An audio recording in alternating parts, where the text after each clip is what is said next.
Hello.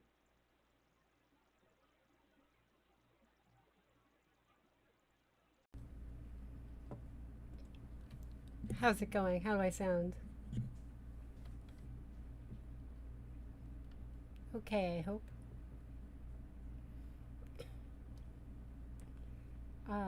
I've had to take a couple days off of streaming because I've been sick with a cold and was coughing a lot. And so I've only been able to like record little TikToks because I could pause. But there's some big news that's been happening. There's also a lot of chaos. I think sometimes it's not good to like necessarily stream and cover literally every single story and stuff because there is just a lot of like noise, you know? Um, and that's sort of by design. Like it's Steve Bannon's malicious strategy is to just flood the zone with like nonsense noise stories. So you can't really focus on anything or make sense of it. So I think sometimes it's good to like take a step back and kind of ground yourself a little bit and then like go back into it and clear your head because like it's designed to make you crazy. If you feel overwhelmed by the news, that's on purpose. You are not crazy. The news is a little crazy. So yeah, we're gonna get into some news because there's a lot of big stuff happening today. At 6:30, the Artemis 2, which is a manned mission to orbit the moon and then come back, launched, which was awesome. I watched that. I didn't want to stream it because like there's a chance. There's always a chance something could go wrong and bad, and as you know, it's I don't know, it's a whole thing. But I was like watching the NASA live stream. I'm sure a lot of people were, and it seems to be going well. That Artemis 2 mission is not landing on the moon, but it's a test to see if they can get around the moon, all their systems work, and then the Artemis 3, which will launch hopefully next year, but it might be delayed. Will take the same path and then stop and land on the moon and leave, which is cool. Um, so there has been a lot of news today, and the other live event that's happening tonight, which you're going to stream through, is there's going to be some kind of presidential address at like 9, maybe 9:30. It's towards the end of like a busy day in White House stuff, so stuff can kind of get pushed as it goes. And also there's sundowning to account for. But there's going to be some presidential address about Iran. We think it's chaos. It might just be noise. It might be nothing. So we're going to watch it together, you know, and figure out if it's anything. And if it's not, it's not. Um, yeah, they chose April Fool's Day. Yeah, it's also April Fool's Day, so like it's just a weird day. Like I've been kind of laying low, staying back on anything like news update related. And there's also like a lot of things that are developing during the day, and I wanted to see how they played out. Um, Now we have some information, so we're gonna go through some stories here. Let's get into the news of a new layout and stuff too. There has been a huge win for the Democratic Party, who, despite not really having a hand to play with a minority in both houses of both chambers of Congress, have been doing extraordinarily well for themselves. There has been for weeks a partial government shutdown where the Department of Homeland Security has not had funding. This includes evil divisions like ICE and Border Patrol, and like more mundane things like the TSA, like airport security.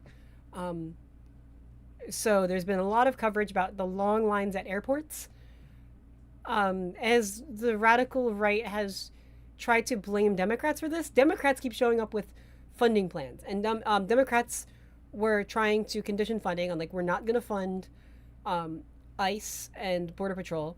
We want to fund TSA, which is smart. It's good. Democrats also had some conditions they wanted to put on ICE to limit what ICE can do. Things like they are not allowed to cover their faces. They have to have some kind of identification on themselves, like those sorts of things. Have like body cameras on, like just accountability tools, so that if ICE does any awful abusive stuff, then like they can be held accountable, and we can deal with that through the criminal justice system. Um, I don't think they're going to get those conditions on it, but they are more focused on trying to withhold funding, additional funding from ICE, because that means that ICE can't like do a lot more harm, and that'll just last through the year. And then once Democrats win control of Congress in November, um, the next Congress will have the power to just impose those rules limits on ICE. So the funding is more important, and that seems to be what what they're going to get. Isn't all this ICE accountability much too late? It's been an ongoing fight. They've been trying to do this for a very long time. Like however they can, but they've had just very limited tools to do anything about it. And so the radical Republican leadership has not been able to get on the same page. The Senate did agree to limitations on ICE funding. Then the House under Mike Johnson went a different direction and refused to agree to that deal, which means that their own party is clashing and falling in on itself. It was a very embarrassing look because it looked like there was going to be a deal and then that fell apart.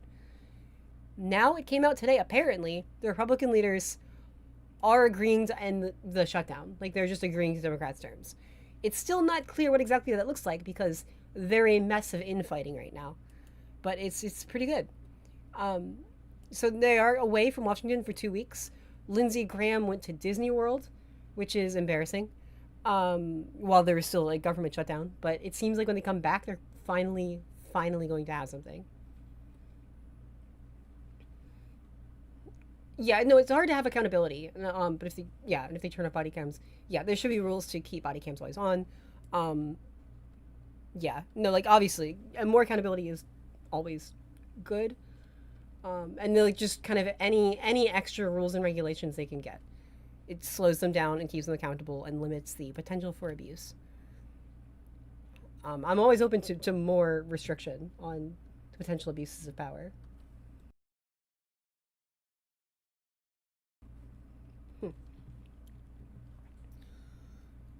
In the coming days, from NBC News, Republicans in the Senate and House will be following through on the president's directive by fully funding the entire Department of Homeland Security on two parallel tracks, the appropriations process and through the reconciliation process. House Speaker Mike Johnson, Republican from Louisiana, and Senate Majority Leader John Thune, Republican from South Dakota, said in a statement. The two leaders were vague about the exact plan, but it appears to closely resemble the Senate's preferred path from Friday. Johnson and Thune heavily implied it would be for the Senate to, once again, pass a bill it approved unanimously last week, which it could try to do as early as Thursday. It would fund all of DHS except ICE and Customs and Border Protection, which Democrats won't agree to fund without reforms to immigration enforcement operations. Those two agencies already have separate funding, unfortunately. House Republican leaders trashed that bill and rejected it Friday, but now they appear ready to back down and accept the Senate plan. They would have to vote to pass it through the House. All this is important too because in the bigger fight of things, this shows like accountability and like responsibility for the shutdown itself. Democrats have consistently been the ones to negotiate and to reach out about this, and Republicans have been making excuses and whining and running away. Then Republicans do plan on funding a ICE and Customs and Border Patrol in a separate party line budget reconciliation bill that could bypass a filibuster. Reconciliation is a weird way, like it applies for certain types of things where it's not subject to filibuster rules. ICE already has a disgusting amount of money, and they just want to give it more money, which is not necessary and not acceptable. But yes, this will make sure that all the federal workers at the TSA are paid, which is good. And it's Republicans basically caving. Yeah. Also, the Republican Party has been trying to pass their SAVE Act, which really is intended to stop all voters everywhere, requiring insane, unrealistic, unfeasible restrictions on voting. It's a glorified poll tax. And they are not getting that, which is good. They're trying to overturn the filibuster as a rule so they could just go ahead and pass the SAVE Act. They do not have the votes. So they're caving on the shutdown, they're caving on funding, they're not getting the SAVE Act, which means Americans can continue to vote.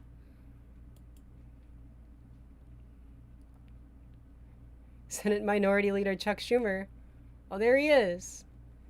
The Democrat from New York slammed Republicans for having derailed a bipartisan agreement for days, making American families pay the price for their dysfunction.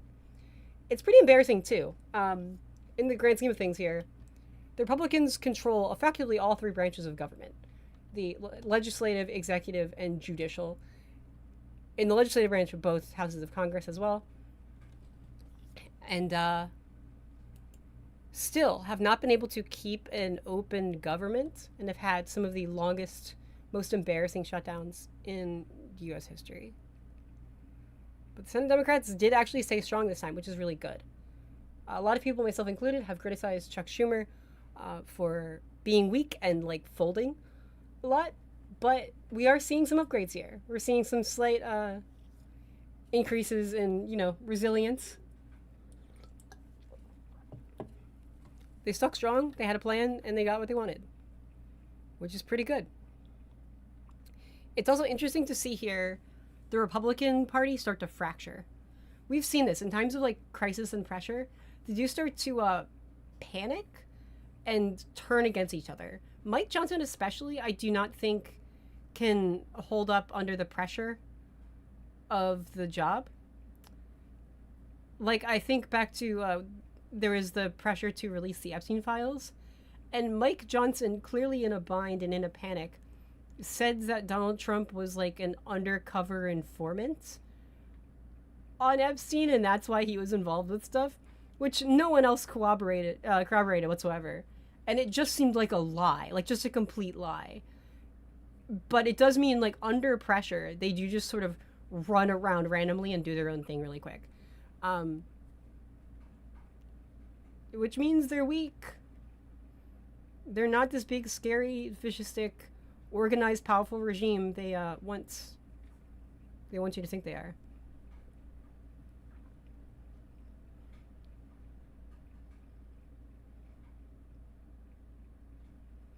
There's a little spam bot in TikTok chat. Yeah, the files were sealed on the Epstein case until 2025. Why files are like why cases are sealed in those types of trials is to give time for any other victims to pursue their own justice without like a biased jury, which is like very important, right? Like they just need time to do that because it a media thing, it can spiral out of control. Like they need some discretion, some privacy. Yeah, like it's more complicated and involved in that. Particularly grand jury investigation. At the same time,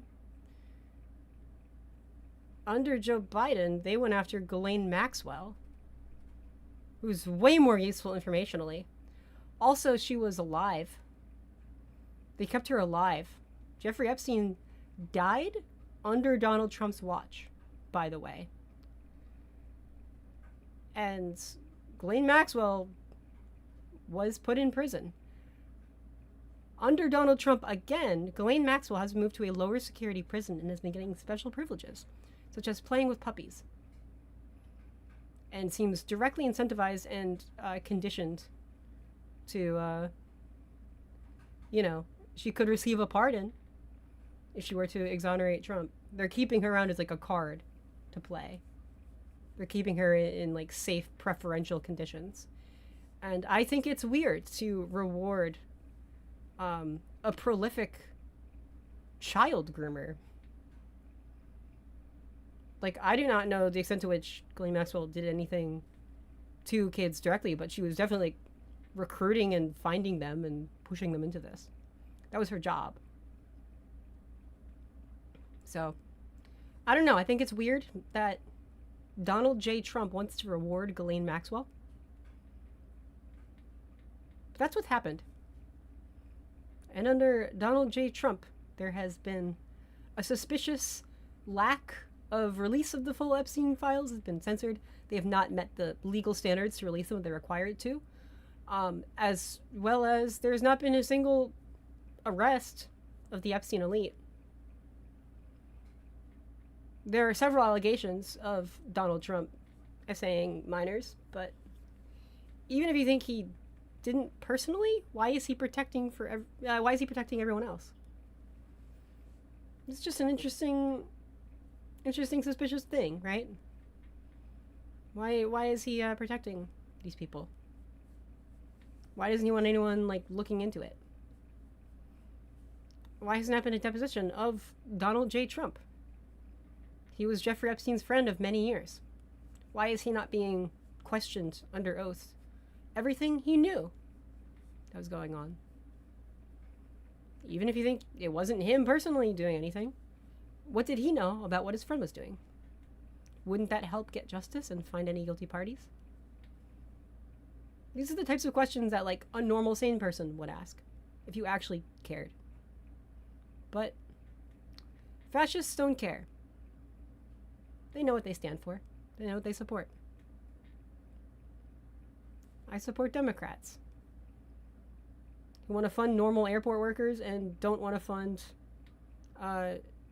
ICE terror.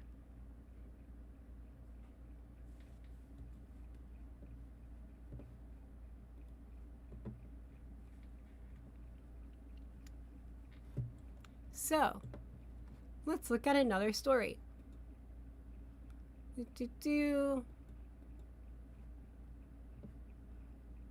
Lots of stuff about the THS shutdown, which is exciting. So this is an interesting developing one today. I haven't really kept up with it, and we're going to learn about it together. The Supreme Court appears skeptical of Trump's attempt to limit birthright citizenship. This is from NBC. So there was a Supreme Court what?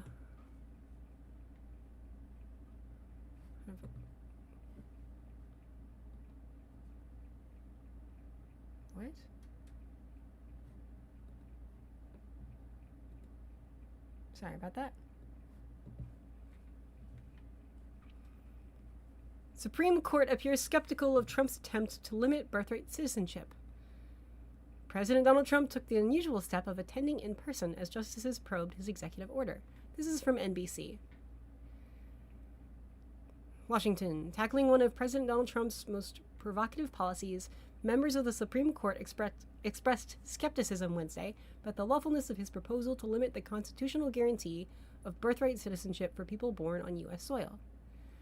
Announced on the first day of Trump's second term in office as part of his hardline immigration policy, the executive order at issue would limit birthright citizenship to people who have at least one parent who is a U.S. citizen or a permanent resident. As a result, babies born to temporary visitors who entered the country legally or to people who entered illegally would not be citizens at birth. So the Supreme Court was talking about this today. Now, already something is weird about this, right? Like, the Constitution is pretty clear, at least, like, generally speaking to normal people. Like, if you're born in the U.S., you're a U.S. citizen.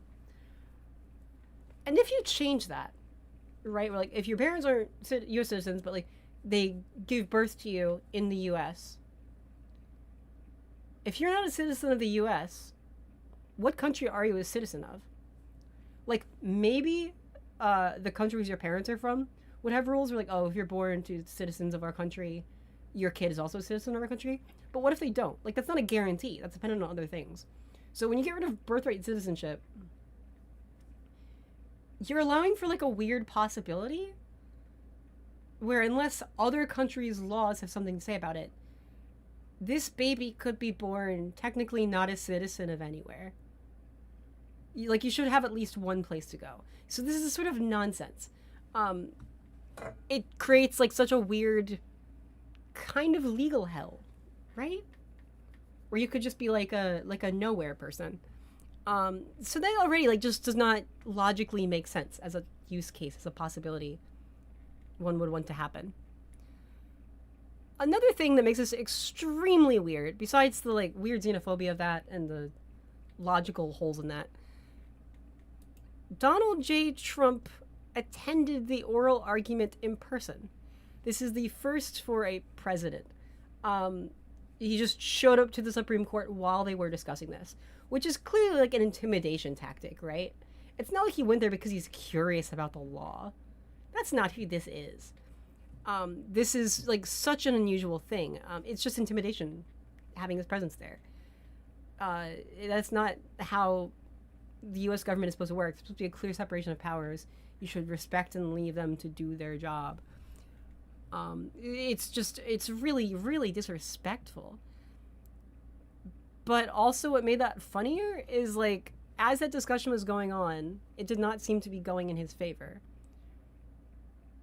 Where the arguments for overturning birthright citizenship are just not really landing on people who know what they're talking about. So, despite showing up there in person to try and, like, flex and throw his weight around, Donald rage quit, and he just, like, stomped out before it ended. Aww, and then he went on his loser social media. We are the only country in the world stupid enough to allow birthright citizenship. Birthright, it's literally like, you're right. Trump's executive order upends the traditional understanding of a provision of the Constitution's 14th Amendment known as the Citizenship Clause. All persons born or naturalized in the United States and subject to the jurisdiction thereof are citizens of the United States, it states. Amid discussion of how the issue of mass illegal immigration was not anticipated at the time of the amendment became law, conservative Chief Justice John Roberts and others pushed back on the government's new interpretation. It's a new world, it's the same Constitution, Roberts told Solicitor General D. John Sauer, arguing on behalf of Trump. The clause, ratified with the 14th Amendment after the Civil War to provide equal rights to formerly enslaved black people, has long been assumed by officials at all levels of the government to apply to almost anyone born in the United States, regardless of the legal status of their parents. Like, the weird thing about this is not like a divisive thing, really. Like, we're all pretty much on the same page about this as a people, you know. Like, this is weird. This is a weird take. Like, this has not been a common interpretation of any of this.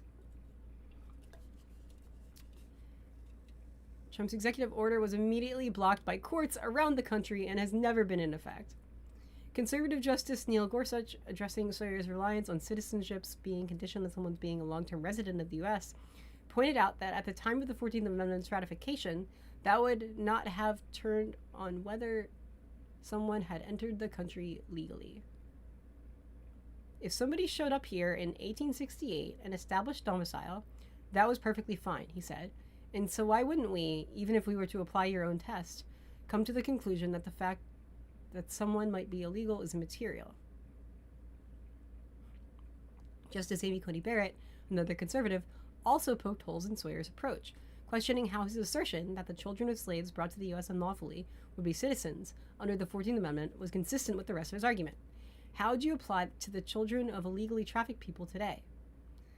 Sawyer, referring to the parents, said it would depend on whether their presence is lawful, not how they entered the country.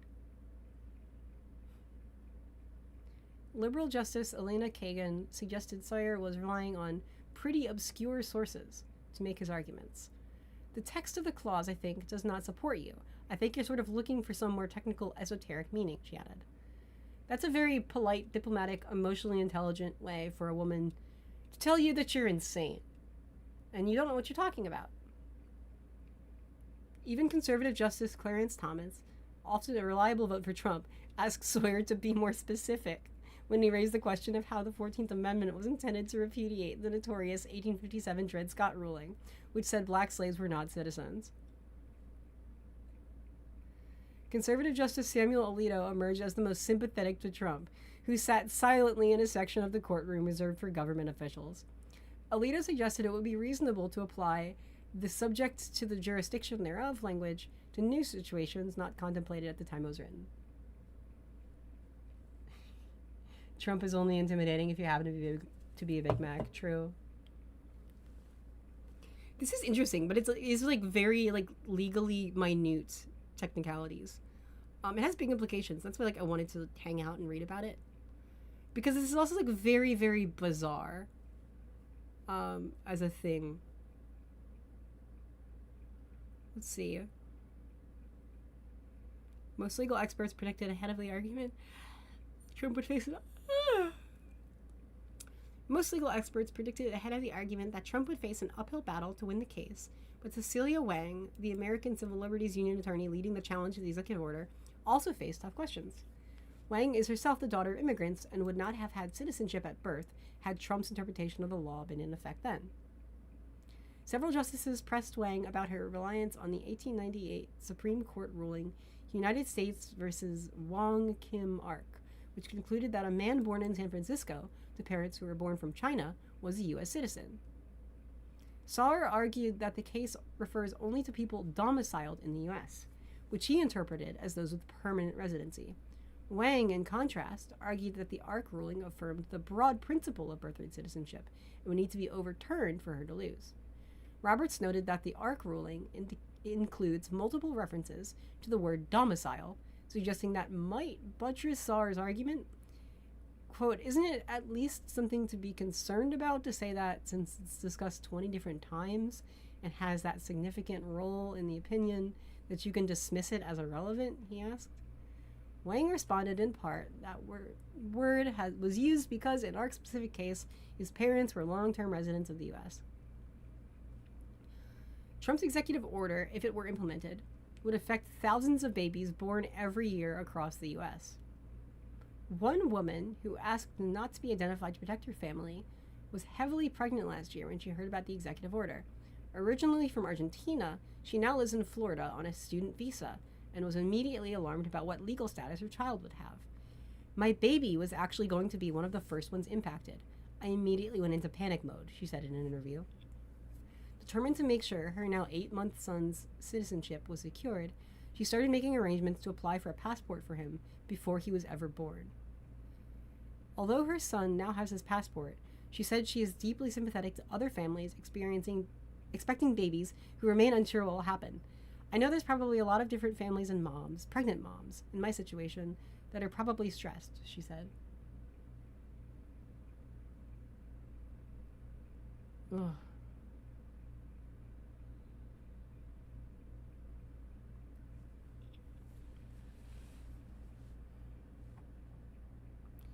In addition to probing the language of the 14th Amendment, the justices also questioned whether the executive order falls afoul of a federal immigration law that uses similar language, including subject to the jurisdiction thereof.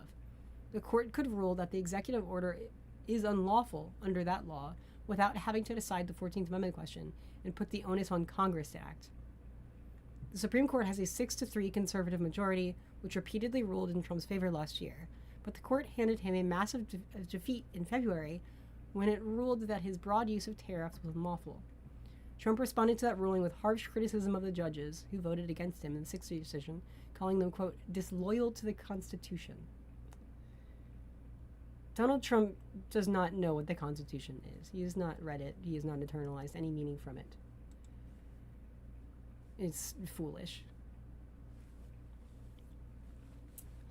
So, that is the complex case you're seeing right now in the Supreme Court about whether to limit birthright citizenship. As far as I can tell, birthright citizenship has been the legal norm and will continue to be the legal norm in the United States. The arguments to the contrary seem wildly obscure, ideologically driven, cherry-picked to hell, and not relevant to any broader, consistent principles found in the Constitution. But we'll see, because we live in a silly nonsense world.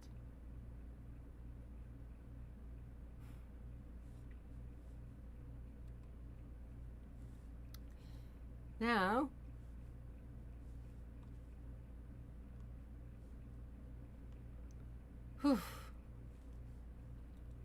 I found something cool that I want to share.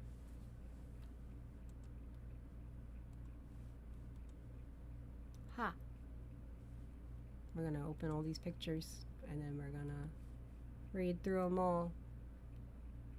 We're going to open all the pictures and we're going to read through them all. So, here's something interesting.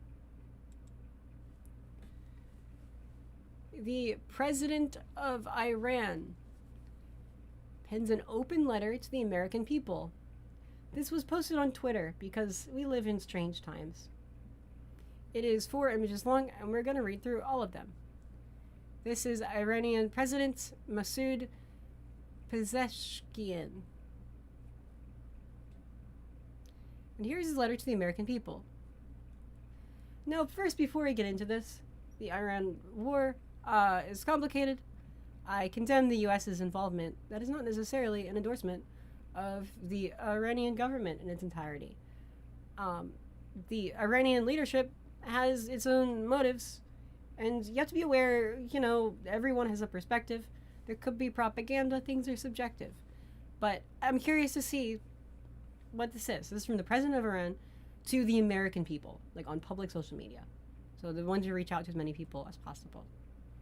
He said, in this 4-page letter, we're going to read through entirely, and then think about what it means. In the name of God, the compassionate, the merciful, to the people of the United States of America, and to all those who, amid a flood of distortions and manufactured narratives, continue to seek the truth and aspire to a better life. Iran, by this very name, character, and identity, is one of the oldest continuous civilizations in human history. Despite its historical and geographical advantages at various times, Iran has never, in its modern history, chosen the path of aggression, expansion, colonialism, or domination. Even after enduring occupation, invasion, and sustained pressure from global powers, and despite possessing military superiority over many of its neighbors, Iran has never initiated a war. Yet it has resolutely and bravely repelled those who have attacked it. The Iranian people harbor no enmity towards other nations, including the people of America, Europe, or neighboring countries.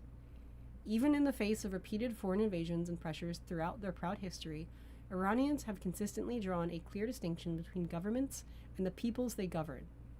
This is a deeply rooted principle in Iranian culture and collective consciousness, not a temporary political stance. For this reason, portraying Iran as a threat is neither consistent with historical reality nor with present-day observable facts. Such a perception is the product of political and economic whims of the powerful, the need to manufacture an enemy in order to justify pressure, maintain military dominance, sustain the arms industry, and control strategic markets. In such an environment, if a threat does not exist, it is invented. Page 2. Within the same framework, the United States has concentrated the largest number of its forces, bases, and military capabilities around Iran, a country that, at least since the founding of the United States, has never initiated a war. Recent American aggressions, launched from these very bases, have demonstrated how threatening such a military presence truly is. Naturally, no country confronted with such conditions would forego strengthening its defensive capabilities. What Iran has done and continues to do is a measured response grounded in legitimate self-defense, and by no means an initiation of war or aggression. Relations between Iran and the United States were not originally hostile, and early interactions between the Iranian and American people were not marred with hostility or coup d'etat, an illegal American 1953 tension. The turning point, however, was the intervention aimed at preventing the nationalization of Iran's own resources. That coup disrupted Iran's democratic process, reinstated dictatorship, and sowed deep distrust among Iranians towards U.S. policies. This distrust deepened further with America's support for the Shah's regime, its backing of Saddam Hussein during the imposed war of the 1980s, the imposition of the longest and most comprehensive sanctions in modern history, and ultimately unprovoked military aggression, twice, in the midst of negotiations against Iran. Yet all these pressures have failed to weaken Iran. On the contrary, the country has grown before the Islamic 30% stronger in many areas. Literacy rates have tripled. From roughly today, higher education has expanded dramatically. Significant 90% revolution to over advances have been achieved in modern technology. Healthcare services have improved, and infrastructure has developed at a pace and scale incomparable to the past. These are measurable, observable realities that stand independent of fabricated narratives. At the same time, the destructive and inhumane impact of sanctions, war, and aggression, page 3, on the lives of the resilient Iranian people must not be underestimated. The continuation of military aggression and recent bombings profoundly affect people's lives, attitudes, and perspectives. This reflects a fundamental human truth. When war inflicts irreparable harm on lives, homes, cities, and futures, people will not remain indifferent towards those responsible. This raises a fundamental question. Exactly which of the American people's interests are truly being served by this war? Was there any objective threat from Iran to justify such behavior? Does the massacre of innocent children, the destruction of cancer treatment pharmaceutical facilities, or boasting about bombing a country back to the Stone Ages serve any purpose other than further damaging the United States' global standing? Iran pursued negotiations, reached an agreement, and fulfilled all its commitments. The decision to withdraw from that agreement, escalate towards confrontation, and launch 2 acts of aggression in the midst of negotiations were destructive choices made by the U.S. government, choices that served the delusions of a foreign aggressor.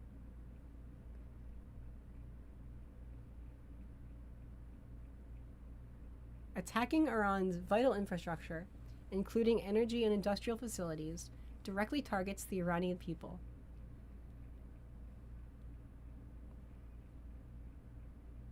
Beyond constituting a war crime, such actions carry consequences that extend far beyond Iran's borders. They generate instability, increase human and economic costs, and perpetuate cycles of tension, planting seeds of resentment that will endure for years. This is not a demonstration of strength. It is a sign of strategic bewilderment and an inability to achieve a sustainable solution.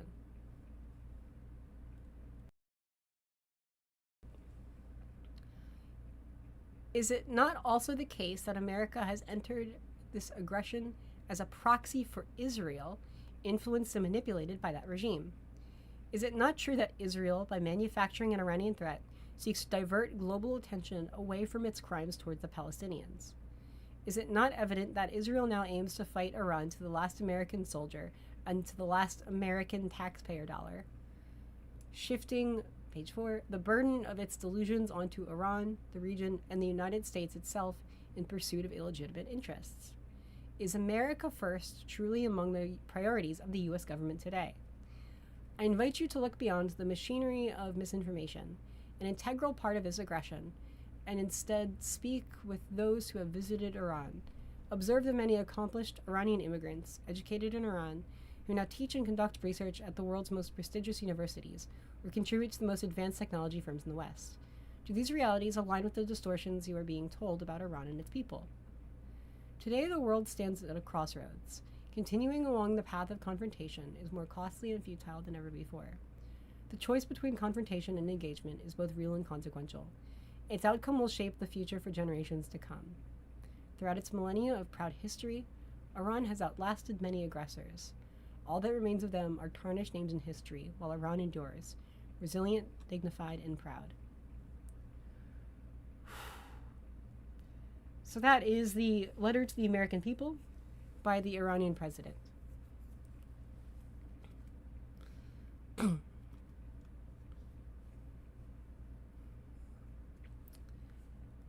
curious if this has any more context in the article from Time magazine. Earlier on Wednesday, Trump claimed in a Truth Social post that Iran's new regime president has requested a ceasefire. Iran's foreign ministry spokesperson said that Trump's assertion was false and baseless, according to a report on Iranian state television, the Associated Press reported. So this letter does a few things effectively. It's interesting to see, like, tactically. I mean, this is all strategic, you know? This is like a known thing, not only diplomatically, but maybe propagandistically as well. Every like writer has a voice and a perspective and an angle. So you can see some priorities here. First, they're coming from like definitely their own like religious perspective first. It is a theocratic area, which I don't agree with. Like, that is a red flag, right? Iran is not a perfect, good, innocent place. What am I working on? What do you mean, what am I working on? This is a letter from the Iranian president to the American people. I'm just going through some news for the day. So yeah, there's a perspective. there. Priorities. Lots of references to history. Oh yeah. One thing I'm not totally bought into is there is like an innocent kind of passive, like lack of agency attributed to a lot here. I don't know. There's like sort of an all around innocent ooh woo. It is good and interesting politically and tactically. They're drawing a difference between the governments and the people, which, as like a person who lives in America, who's not advocating for war, I'm glad. Like that, it gives me some hope that like they don't want to. There's not going to be a mass attack on American civilians, which is good. Which is more than can be said for the American government's plans in Iran. A school was bombed, and many young girls died for simply trying to get an education, which is sickening. And I also wonder if that's also partially maybe an allusion to Israel, because Israel is also a related topic. It could also be vague posting Israel a little bit, trying to sort of suss out like what would logically apply to being like an anti-Zionist stance, but not an anti-Semitic stance, insofar as critiquing like the government of Israel, but not trying to condemn all Jewish people. That's like a similar kind of pattern that like that's sort of messaging a lot of people are looking for. They didn't really did their homework and research this. There are references to the plight of Palestinian people under Israeli war crimes and genocide. There's also references to like America First rhetoric, so they definitely know the kinds of things that Americans are being fed. And this is a good question: is America First truly among the priorities of the U.S. government today?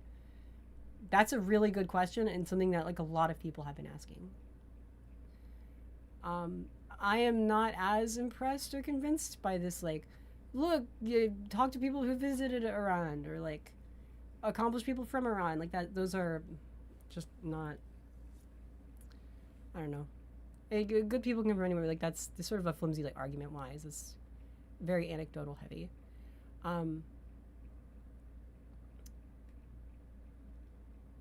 Do these realities align with the distortions you're being told about Iran and its people? Is weirder though, because like maybe I don't know. Maybe this is responding to something else. Maybe I'm missing something in the conservative news sphere. It's not like there has been like a big propaganda effort to demonize the average like Iranian person, right? This feels like a refutation of something that I've not seen come up. Maybe it's coming up in places I'm not seeing. I do feel like I did the research for this, but it makes me wonder if they just assume that. I don't know. Like when the U.S. has its like story straight, like in 2000s wars, there was a lot of like racist, xenophobic propaganda. But I almost feel like in this case with the Iranian war, there's so many like capital and investor interests that want this war to end that like the media has not been like full blown on the same page of pushing forward a racist, xenophobic narrative. Like I don't feel like this has been a propaganda effort that needs to be. Yeah. Like I'm sure there are like are fine Iranian people. Like I don't think. I don't know. I've not seen like any American, even like conservative people, be like, all Iranians are bad this time, right? Like if you ask them about Middle Eastern people in like 2002, probably you get that kind of take, but not really now. Now like it's just a different landscape, and they just seem more concerned with how like oil prices personally affect them, like at the gas station, and that's sort of it. So like here, I don't know, maybe I'm missing something, or maybe they're kind of assuming a more competent propaganda machine than the U.S. is actually capable of currently, because this is such a messaging disaster. Like, and even people who want to support this war and want to support whatever Donald Trump is doing are confused because they don't even know like what the narrative is.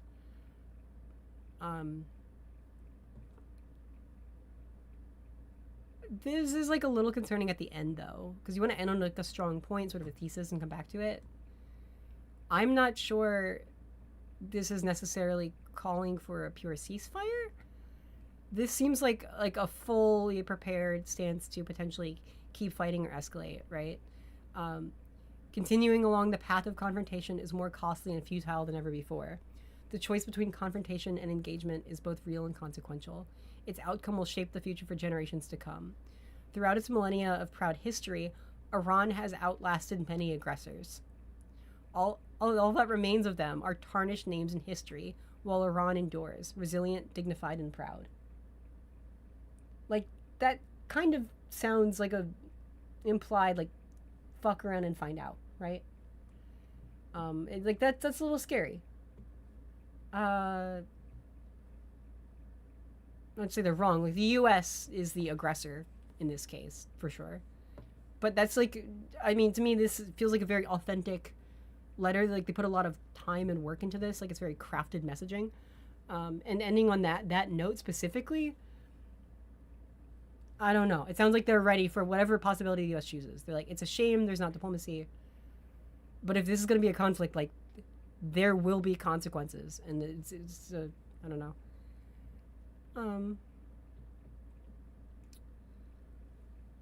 And this is true as well. The U.S. definitely did start this, talking about bombing the country back to the Stone Ages is just cruel and crude.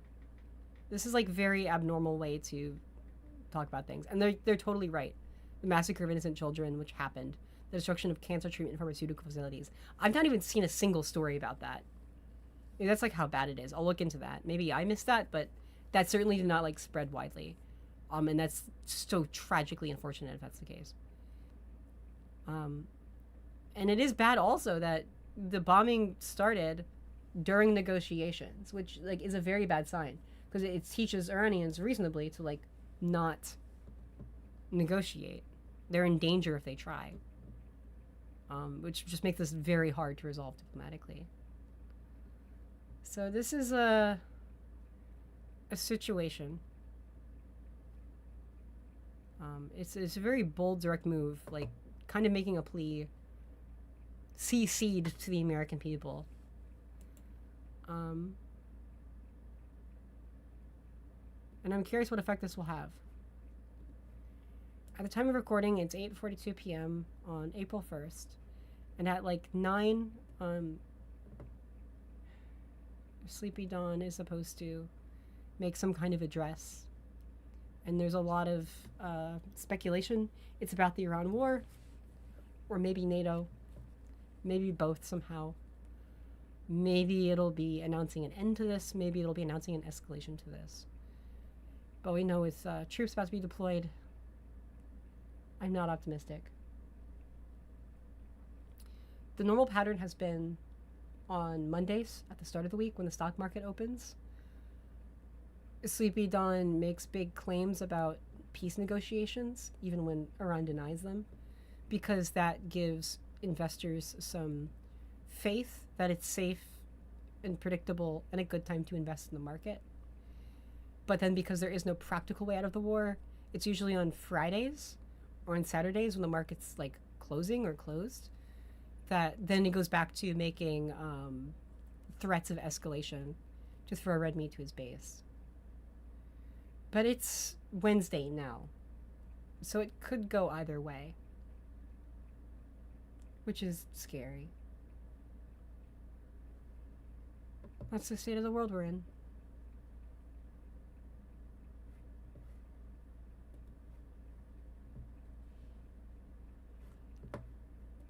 Oh, wonder what... No.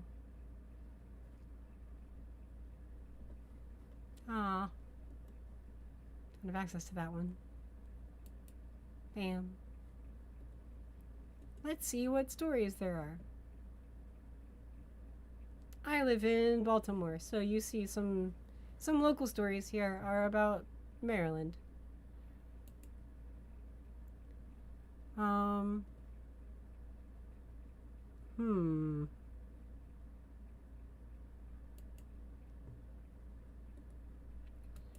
So we have some news here from CBS News confirming the talk that tonight's address will be on the Iran war and about laying out a time frame for ending the conflict.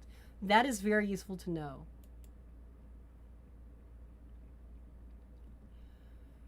I'm really worried because every time, you see it again here. His remarks Tuesday said the U.S. will leave Iran in 2 or 3 weeks. He always says 2 weeks for everything. And if you pay attention to that in the context of that, that's because that's about how long people can pay attention to a story before they get bored and want to move on. There's also the time frame during which he got bored of this war and wants to move on. But it's not that simple.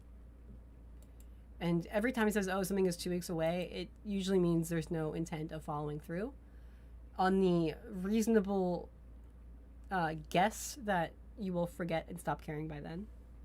That does not always work, and things are starting to catch up to it more and more and more. Like the Epstein files couldn't just punt for 2 weeks. That's stuck around.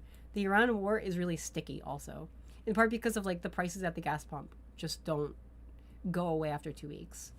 And there's like a certain level of dangerous delusion you can have when you're just, you know, that rich and that powerful and surrounded by sycophantic yes men, where you can just deny inconvenient realities and move on and just hide from facts. The same is not true of normal people. A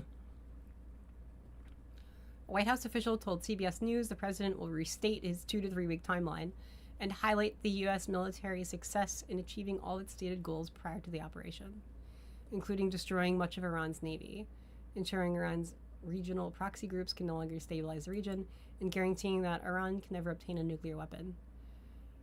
The awful, shitty white supremacist part of this is that Sleepy Dawn tore up Obama's nuclear deal with Iran. And the best possible case scenario out of all this is literally just coming to the same agreement again. But by all by all odds, it's just going to be a worse version of what we had before. There's no way where this looks like a victory. All of this is just incredibly economically consequential and a downgrade from what we had. Like, we would be lucky. We would be lucky to get something like we had under Obama.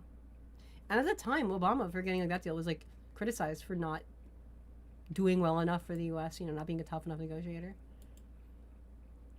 But Iran is vastly stronger coming out of this. Iran has way more bargaining power. They control the Strait of Hormuz right now, and I don't know how the U.S. can negotiate their way out of that.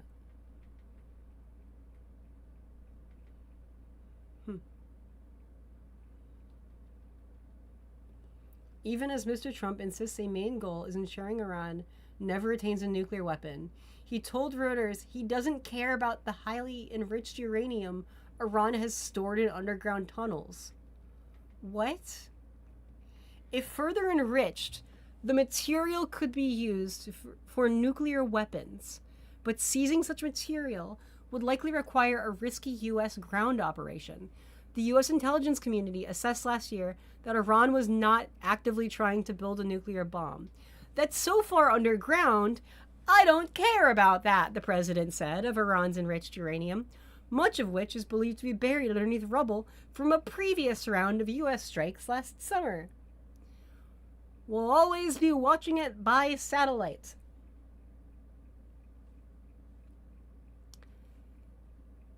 That makes me mad. Does that make you mad? That should make you mad. What is this all about? What is this for? Even the lie he's telling, he doesn't even care about. We gotta make sure they can't make a nuclear bomb. Hey, that uranium, you can have it. I don't really. It seems like work. What? What?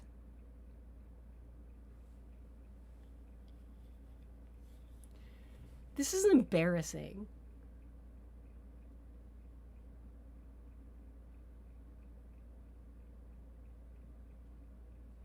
I can't.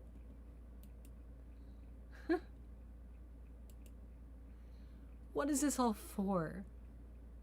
That alone should make anyone just give up on this. Hi. He also mentioned NATO allies in his speech Wednesday night, particularly his frustration over what he views as their failure to help the U.S. open the Strait of Hormuz. Oh, that's BS. That's such... This is the one article that's getting me tilted, actually. NATO is a defensive alliance, okay? NATO is not obligated to help you in a fight that you start. If you're picking fights, that's not how that works. Because that means anyone could abuse that relationship, right?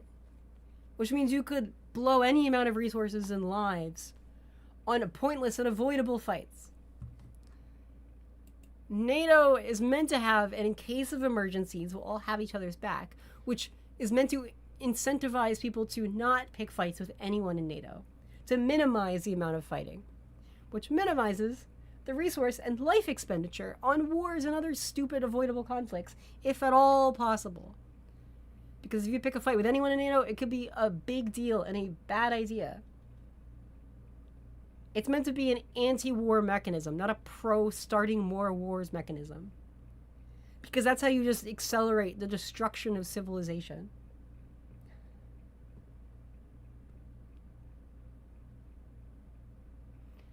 NATO doesn't owe him shit. After a year of antagonizing every ally on this planet with reckless tariffs at the expense of the American economy and every diplomatic relationship, they have the gall to be pissy that they wouldn't just jump into a random fight with you to open up the Strait of Hormuz, which was open before they started picking a fight. What the fuck? He also is not allowed legally to leave NATO. He can just decide that, by the way. Even if he says something about that, it's not happening. And it's a lie, and he's going to be butthurt about that too. Yeah, he said he's absolutely considering withdrawing the U.S. from the treaty organization formed in the wake of World War II in response to the Allies' decision not to help the U.S. with the Strait. They don't owe you anything, you entitled piece of shit. Sometimes I play, competitive video games, but this tilts me more, honestly. The president said other countries that are reliant on Middle Eastern oil have to come in and take care of it.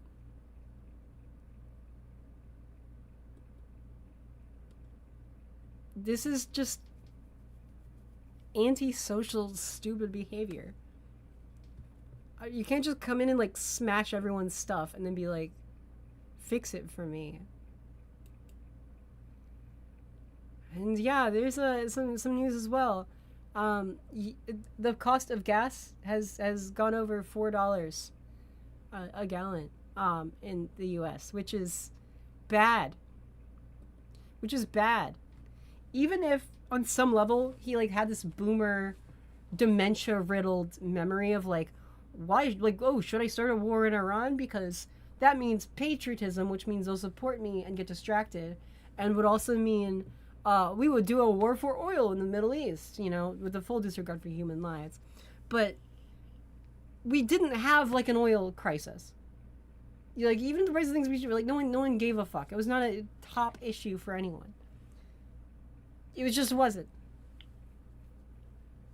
But now because of this, $4 a gallon. Diesel prices are outrageous. I saw the sign and laughed. Here we go. How high could oil and gas prices go if the Strait of Hormuz remains closed? Well, yeah, don't worry. He told reporters it's just another 2 weeks. As he often fucking does. Just 2 more weeks. His optimism is certain to fade quickly unless Iran agrees to reopen the Strait of Hormuz. And this is the weird thing too, and why this is such a sticky, foolish issue for him, is you can't just give up on a war when you get bored. Because the other side feels existentially threatened and backed into a corner. The war only ends when both sides consent to stop fighting the war. So the damage could just last so long. The scary scenarios are, unfortunately, extremely plausible. It's not at all hard to tell a $150 per barrel story, and it's not crazy to go to $200. Nobel Prize winning economist Paul Krugman told CBS News. Oh boy, who's ready for that? U.S. gasoline prices, which are tied to the price of global oil, would likely keep climbing above $4 if the strait remains closed, according to Bernard Uros, lead U.S. economist at Oxford Economics. The average cost of gas rose on Wednesday to $4.06 a gallon, its highest level since August 2022. Fuck me.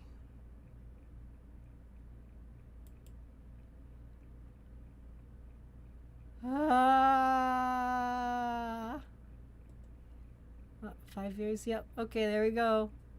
Back up. Now this spike back here, the cost of gas a few years ago. This is like we were coming out of COVID, right? So you went from like a low demand for gas because people were just staying inside to like a high demand of gas because people were going places. And then also, Russia, vile empire, started invading Ukraine, right? And then that also caused a big issue with the global oil supply. Fuck Russia. Russia is evil. Luckily, we were able to curb this because the U.S. has like sort of an emergency backup stockpile of oil. So when the supply is low, we can add some supply to lower the demand and lower the price. And so we got over that. But then before filling up that supply again, the Trump administration just didn't refill that supply. And then just blew all of our stability and security with oil again. So now this is going up and we have no recourse. Fuck. Yeesh. That is a trend line. Look at that number go up.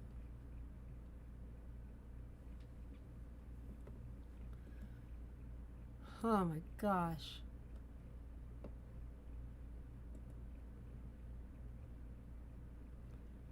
Let's see.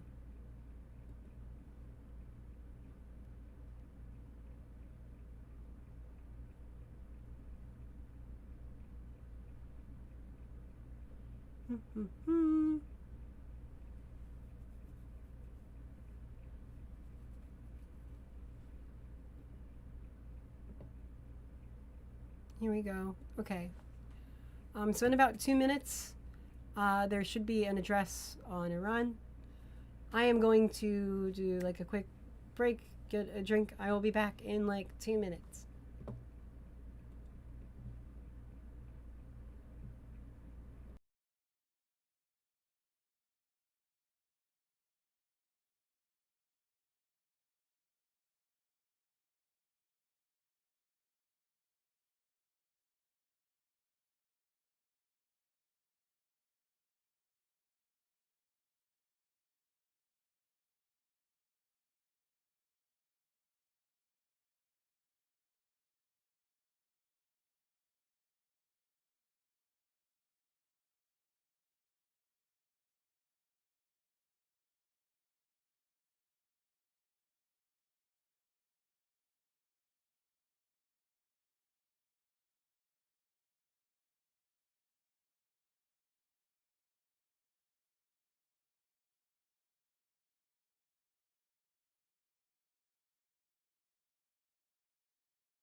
Hello, hello. So we are ready to watch whatever the hell this is.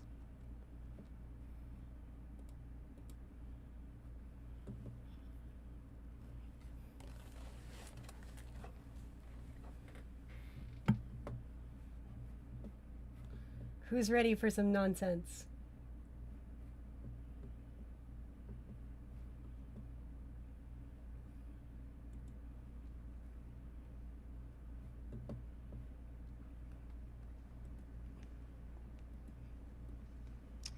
Thank you very much. My fellow Americans, good evening. Let me begin by congratulating the team at NASA and congratulating the astronauts on the successful launch of Artemis 2. It was and our brave astronauts on the successful launch of Artemis 2. It was quite something. Yeah, the Artemis 2 launch was actually amazing. Than any manned rocket has ever flown, and will. I'm a huge fan of like space substantially stuff. Pass the moon, go around it, and come back home. I think it is fundamentally like the essence of the human spirit, and I love this. Right, so cute. Like we are a social species and we're a curious species. God bless them. These are brave It feels, I don't know, innately right. Like I love the Air and Space Smithsonian Museum in Washington D.C.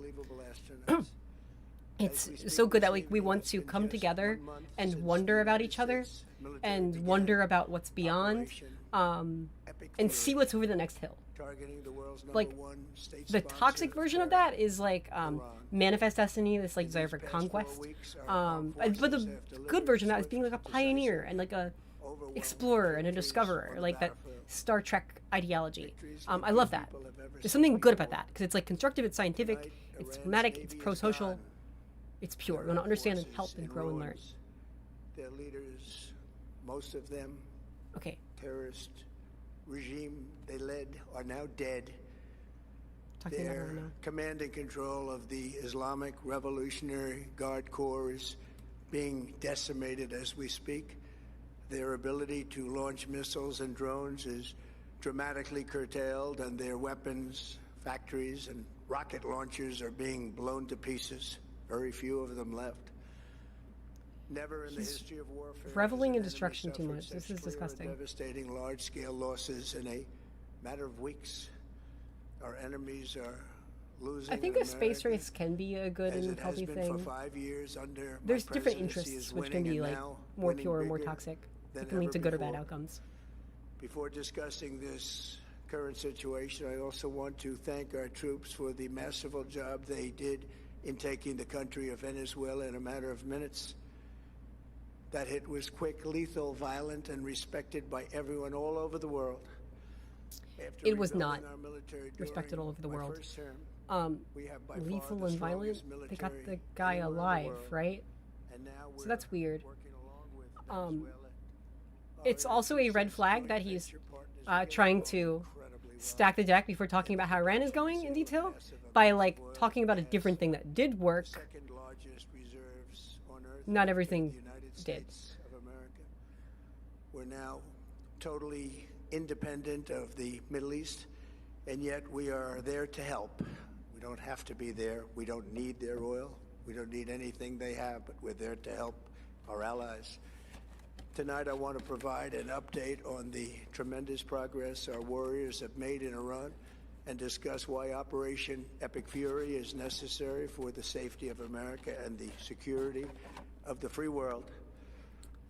There's no evidence that this was necessary for the safety and security of America. But an imminent threat is the only legal way for this to happen. To admit that's not true is to admit this was an illegal war, and he owes the American people a lot of money back. Their proxies were behind the murder of 241 Americans in the Marine barracks bombing in Beirut, the slaughter of hundreds of our service members with roadside bombs.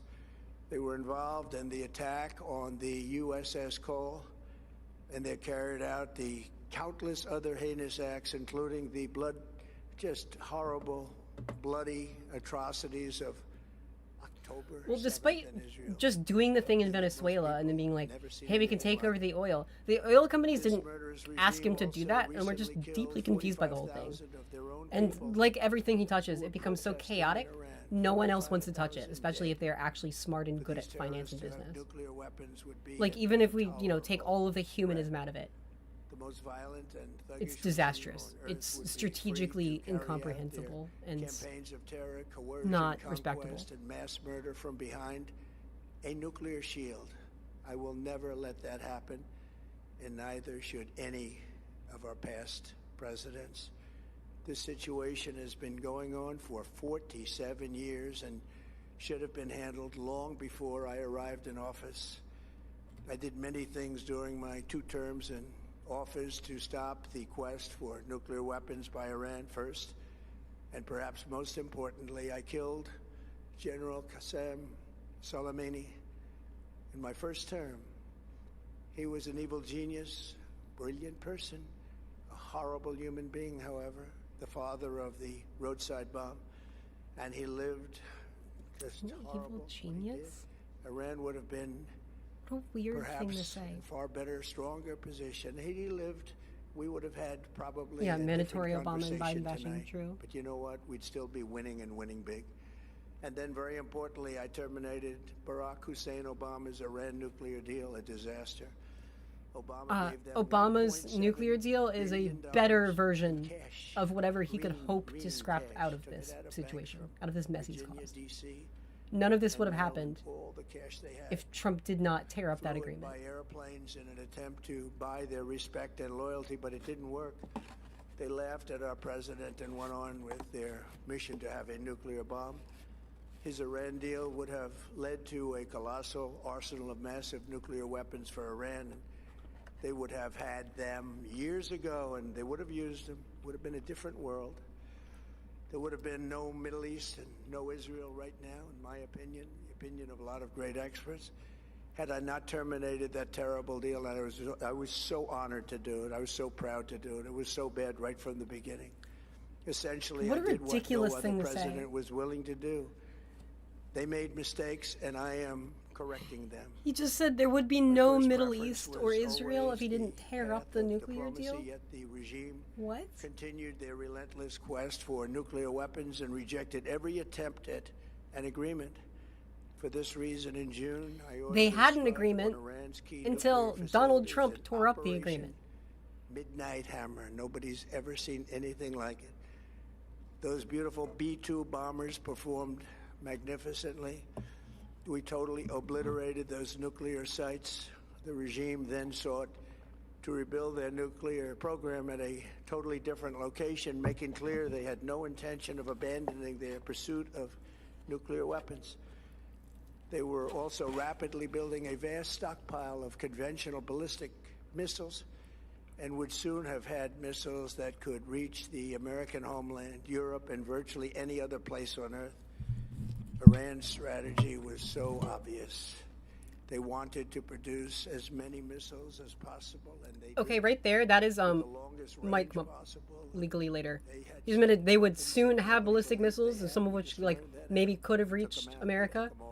He just confirmed that they didn't even have traditional ballistic missiles that could reach the U.S. And they're raced for a nuclear bomb, a nuclear weapon like nobody's ever seen before. They were right at the doorstep.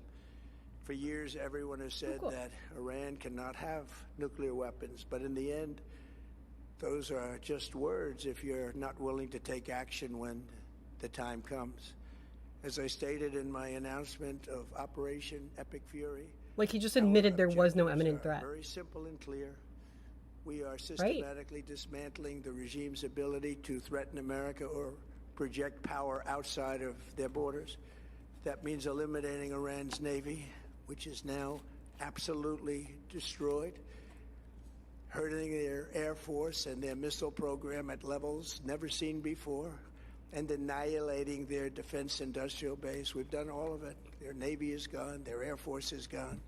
Their missiles are just about used up or beaten.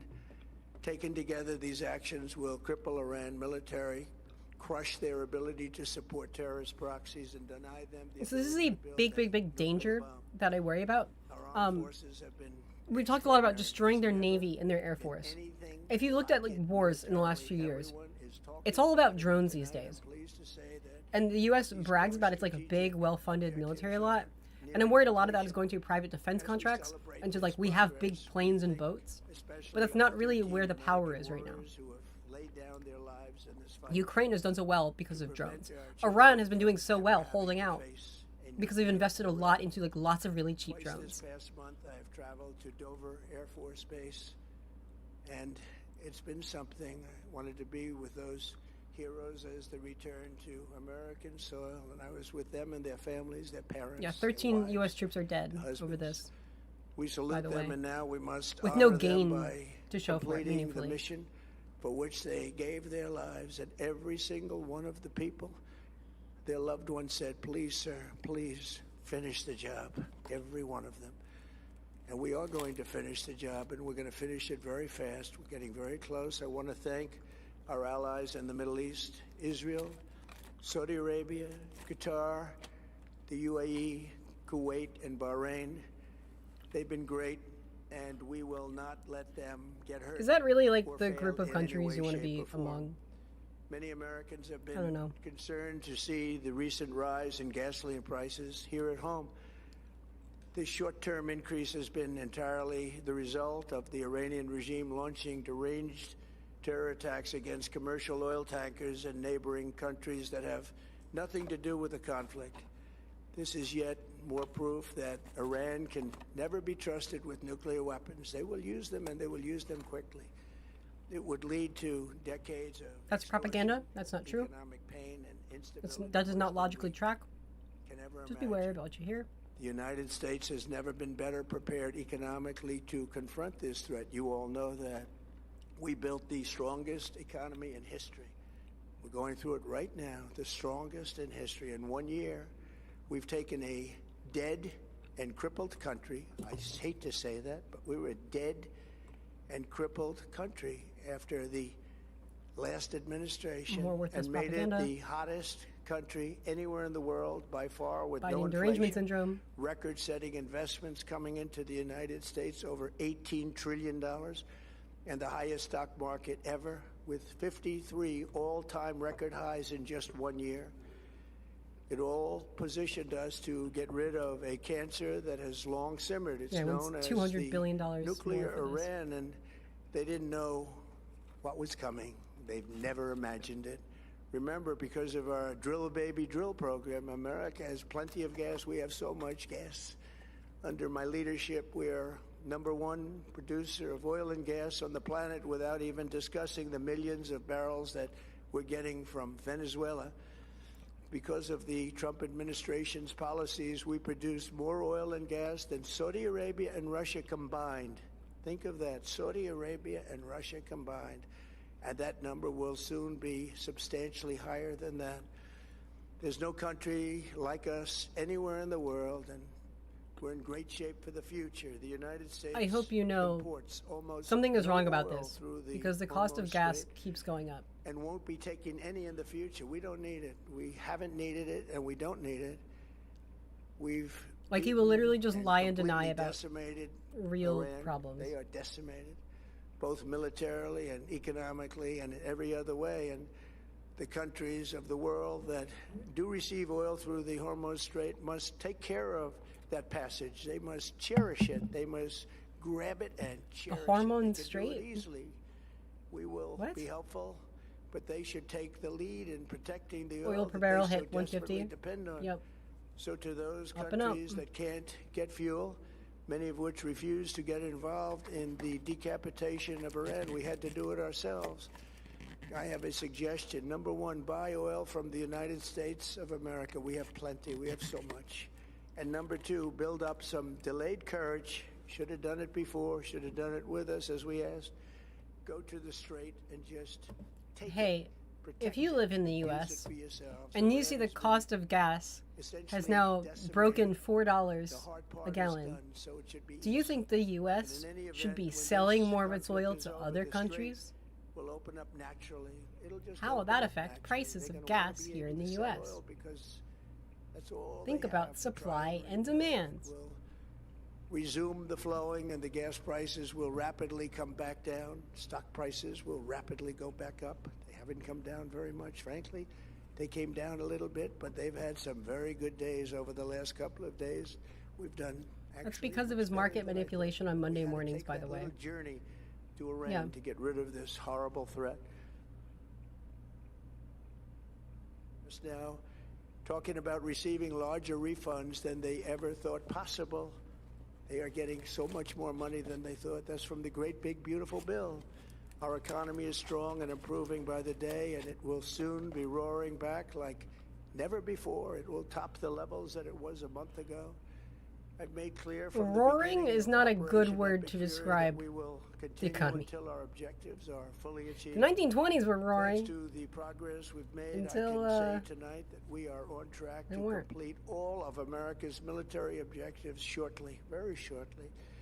We're going to hit them extremely hard over the next 2 to 3 weeks. We're going to 2 to 3 bring weeks. them back to the Stone Just enough for you to Ages forget, where they belong. not be held accountable. In the meantime, right? discussions are ongoing. Regime change was not our goal. We never said regime change, but regime change has occurred because of all of their original leaders' death. They're all dead. They put a new guy in charge who's literally the son of the old guy.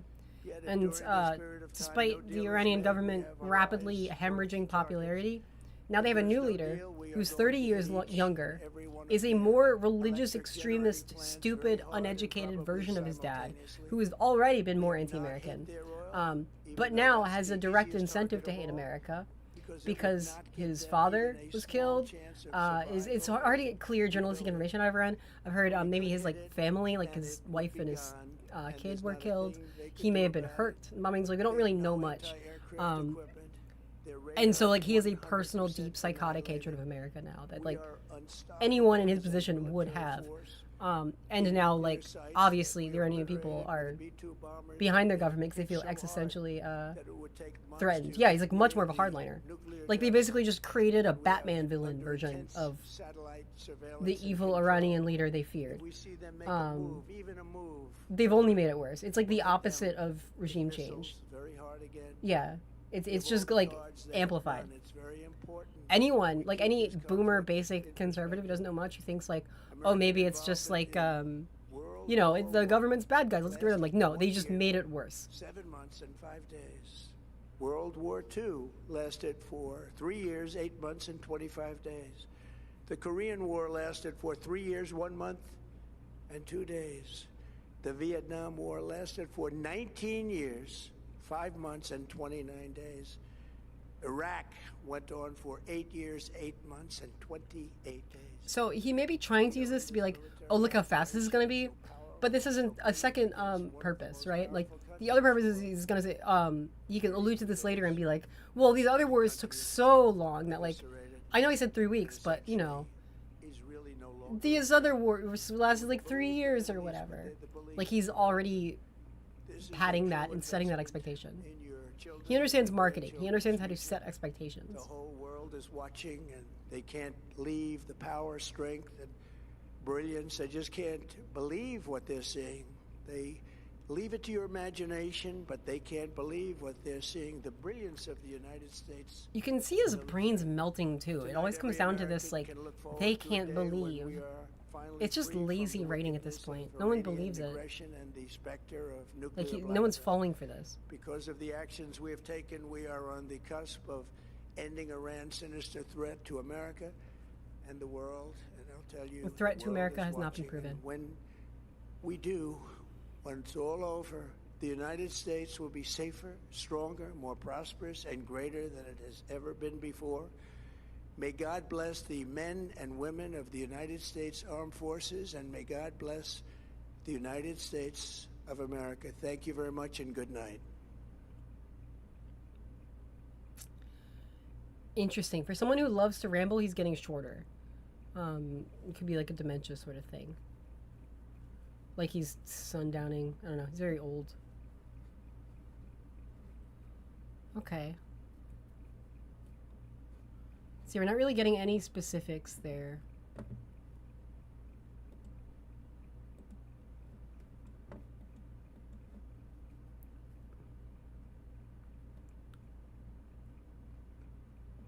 Al Jazeera on C-SPAN. C-SPAN's really good for coverage.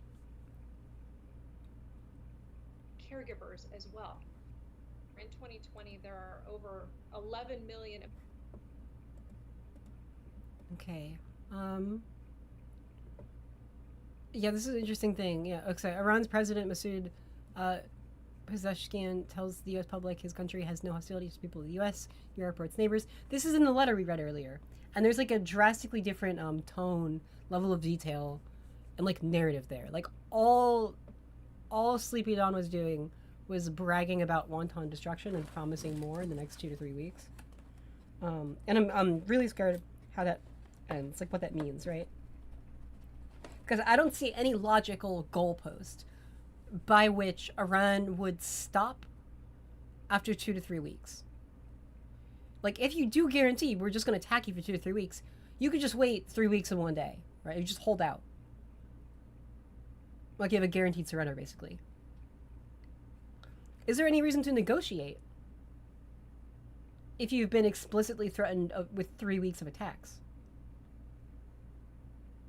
Like, does anything you say or do make a difference there? Like, that's weird, right?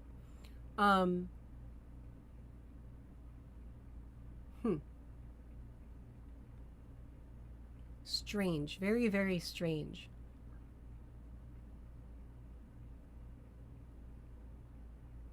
And I'm worried, like, because the only way you can really guarantee, like, we're going to attack them for 3 weeks, and then we will decisively, definitively win. We'll have to, like, you know, we're choosing, like, we will win through conquest. It would be, do you drop nukes on them? Like, what's the only way you guarantee on your timeline you win and end a conflict? Through exclusively military force. I'm really worried about that. I don't know.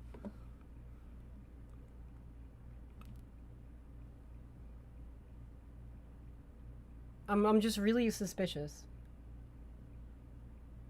Yeah, the Iranian propaganda AI slap is better than the American propaganda AI slap. It's all propaganda. Like, that's why these conversations and this type of topic is, like, it's too frustrating to have with conservatives, because there's a general, like, intelligence curve thing where, like, if you struggle, you can't really hold complex thoughts. Like, it's easier to reduce something to it's good guys versus bad guys. And some people legitimately struggle when you're like, no, I'm criticizing one side, that does not mean the other side is, like, the good guys. Like, they both suck. And being able to hold that in your head genuinely confuses some people. Like, there's propaganda all around on this, obviously. Like, all parties involved are incentivized to propagate about this for, like, personal gain and to, like, win people over.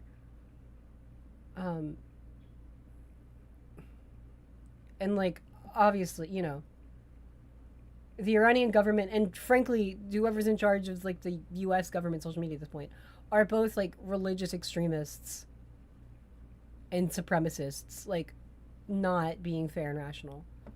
But